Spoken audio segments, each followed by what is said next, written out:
Thank you. Thank you, Amy, for that wonderful introduction, and thank you all for being here. And thank you, Pasadena Festival of Women Authors Committee, for inviting me to be here. Indeed. I want to start by reading a brief letter that I received from a student. I had been teaching at, I was invited to visit a class at Bryn Mawr.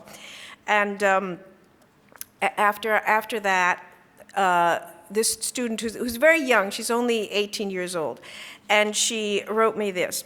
When people have interviewed you, have you ever been asked, why do you write? Our teacher asked us that, and it really made me nervous.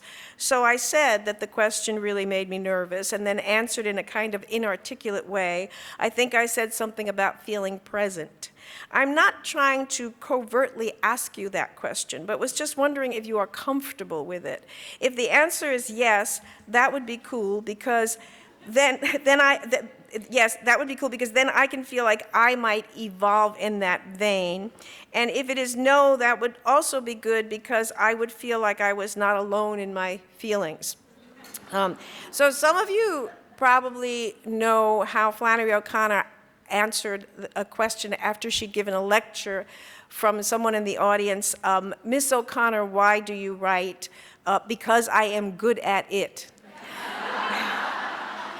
And at once, she said later, I felt a considerable disapproval in the atmosphere, but it was the only answer I could give to that question. There is only one legitimate answer, said O'Connor. I'm not sure why writers are so often asked why they do what they do. I don't think the same question is asked with anything like the same frequency of, say, composers or visual artists or performers. I have at times said that I write because it's what I know how to do, or because it's who I am, or because it has fulfilled some desire or need of mine, and I've always been aware of how unsatisfactory these answers are. I can say that I can't remember a time when I didn't want to write, and it all began with being read to as a child. Fairy tales, mythology, folk tales, children's books, the wonderful Dr. Seuss. I can remember saying these very words when I was very young. When I grow up, I want to be Dr. Seuss. So it made me so happy to be read to, and storytelling was so clearly magical that it seemed only reasonable that when I was able to, that was what I would want to do. I thought I would grow up and I would write children's books. And everywhere that I was in school, elementary school, junior high school, there was always some kind of creative writing offered. Either there was a class, or it was part of a class, or it was some extracurricular activity. And when I was still a child, but a little bit older, and I was able to read the work of somebody like Dickens, for example, I was aware that I was holding greatness in my hands. And someone like Dickens had all the gifts, the marvelous, the storytelling, the utterly real-seeming characters with these wonderful inventive names, the elaborate, exciting plots, the seriousness and compassion with which he wrote about human suffering, the beautiful language. This was for me. And there was a term that you would hear often back then, beloved author, which it's not something you would hear now, I don't think, but that resonated for me.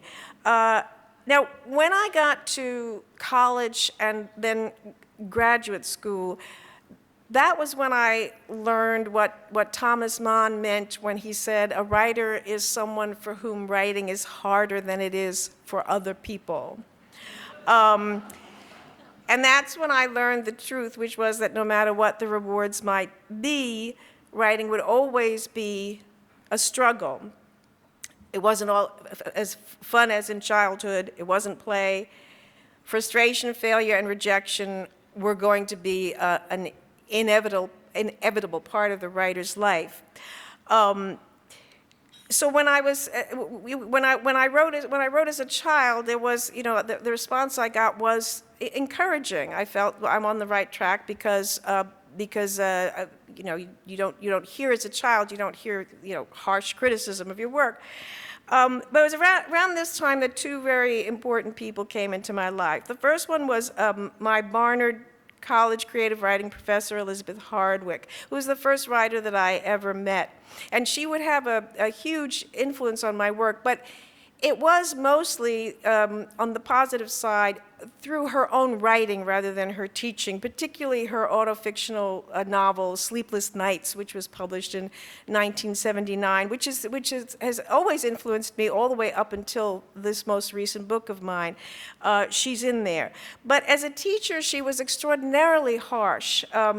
She was so angry at your weaknesses as a writer, and she would just let you have it. Now, for example, I can think of things, I will never forget such things as she said as, I tried to read your story, I really did, but I could not finish it. It was just so boring. Now, there was another, to a fellow student of mine, she'd said, I would rather shoot myself than read that again. But my favorite memory of Professor Hardwick was I was out of Barnard College, but I was in the MFA program. This is like 23 years old, and I was at Columbia. She was in her office across the street. I went to see her. I'd given her something to read, and again she was very angry. And, she had this very stern voice and this very rich Kentucky accent, and she said, now please remember how old I said I was. She said, do you know what I see in your work? I see the mark of the amateur on every page.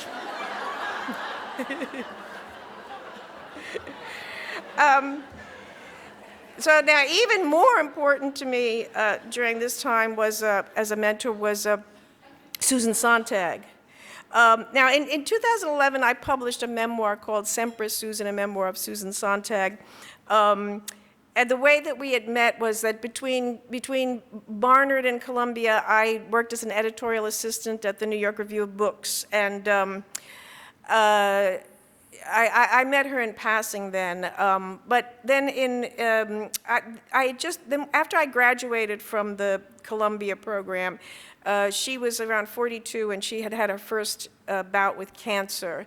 And she needed somebody to sit at her desk at her typewriter and type while she dictated so she could get through this huge stack of correspondence that she'd let pile up while she was ill.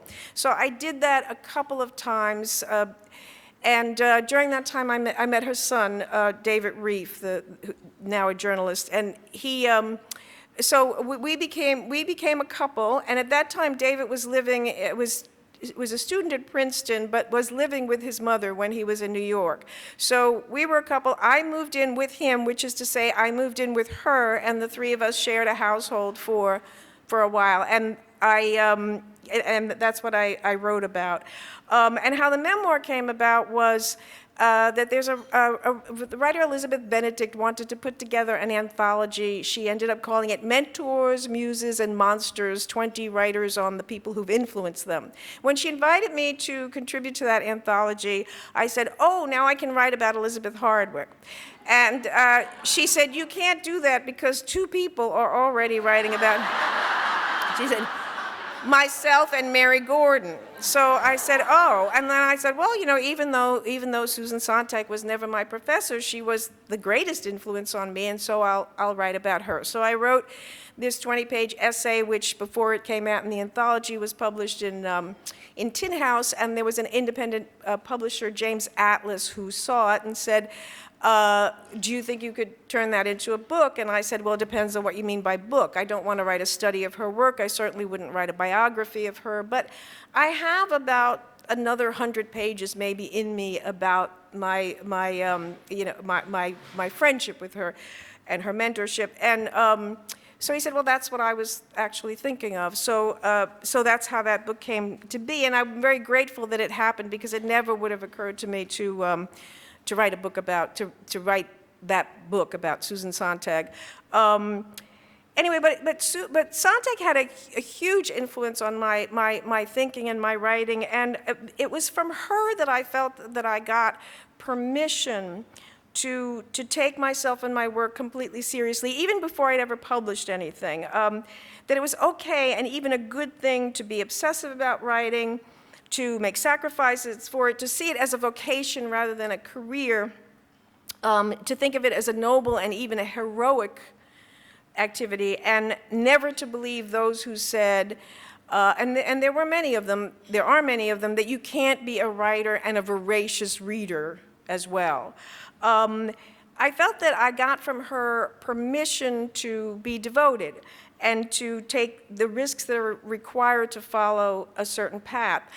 Everywhere people were saying things like, when are you going to get married? And what are you going to do for a living? And she was saying, put the work first, always, teach if you must, but don't feel that you have to be affiliated with an institution. Forget the safety of tenure, forget safety, period. Be willing to take these risks and you know, try to hold on to your freedom and independence. Now, before the memoir, I'd written 6 novels before I wrote that memoir, and I could say as a writer, I've been interested in the mystery of human character and the nature of human relationships, including friendships, particularly friendships between women. I've often written about how a person is affected over a lifetime by his or her experiences as a child, or by the politics of their times, or by the sometimes mysterious choices they make, or by the mistakes that they've been unable to avoid. I'm interested in imagining what happens to characters in extreme situations, because I think that so much can be discovered about people and the human condition in general through that kind of investigation. And so I've written about struggling immigrants, about families trapped in poverty, about prison inmates, and about men and women at war. I've also written coming-of-age stories, and in much of my work, I've been particularly interested in exploring how our minds continually blend memory and imagination in order to write and rewrite a story called My Life. Social class and identity, cultural displacement, language memory, the artistic process, these have all been recurring themes. Now, something I'm often asked is you know, is the work autobiographical? And in this regard, I remember there was it was the first day of a fiction work, a graduate fiction workshop that I was teaching, and after class, a student came up to me and he said, I've read all of your novels, and there's something I have to ask. So I, of course, thought he was going to say, is some of it real, true, you know, is it autobiographical? Instead, he stunned me by saying, do you make some of that stuff up?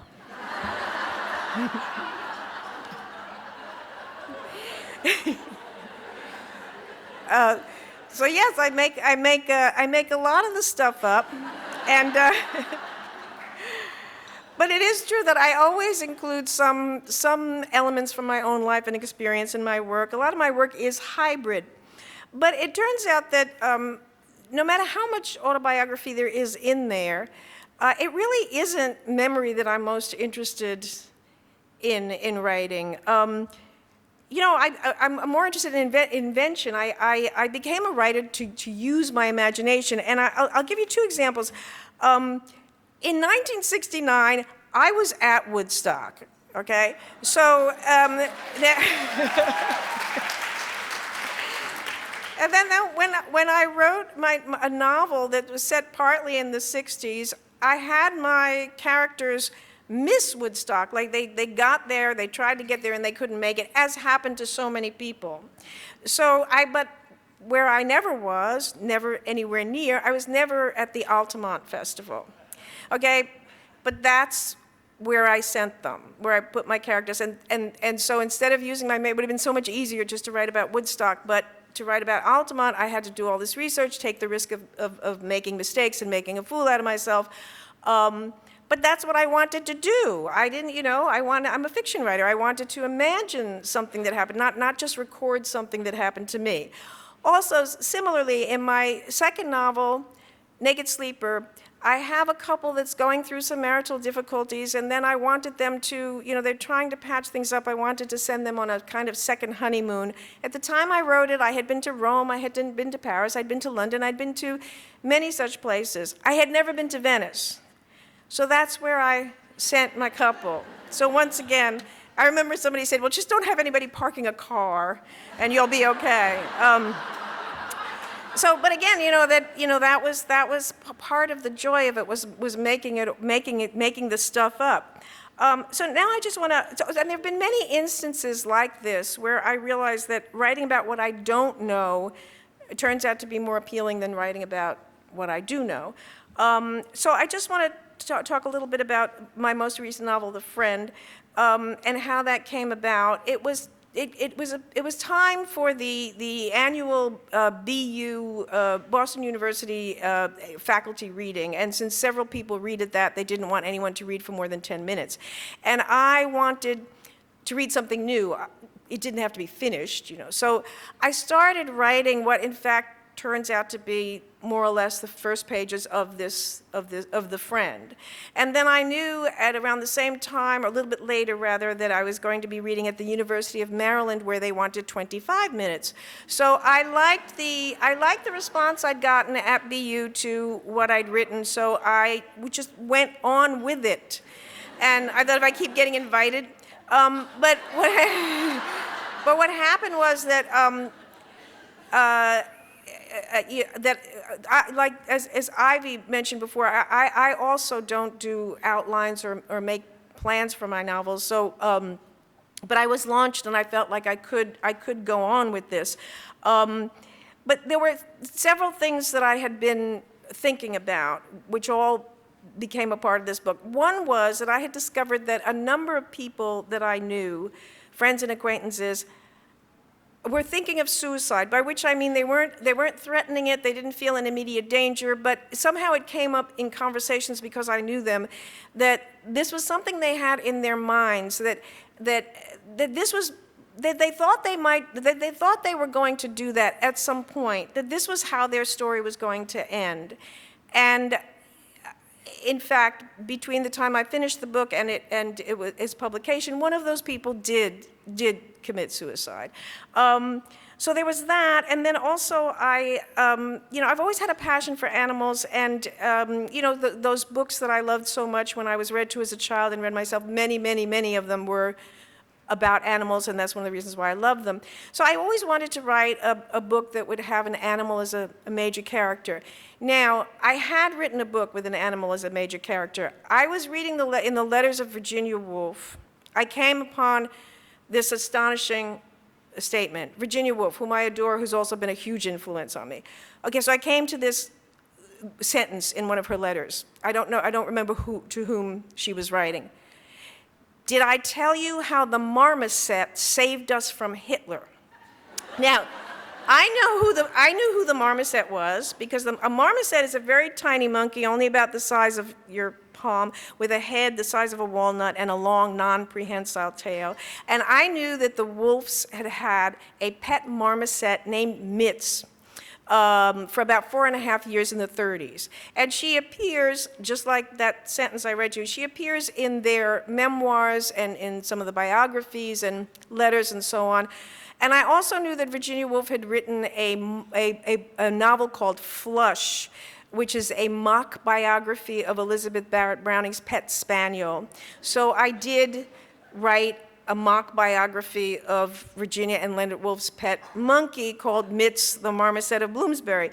And I did want to write again about an animal, particularly a dog. And also, since I'd spent so much of my life reading and writing and then teaching writing, I felt like I had a lot of material there, things I wanted to write about, and there could be a place in this book for that too.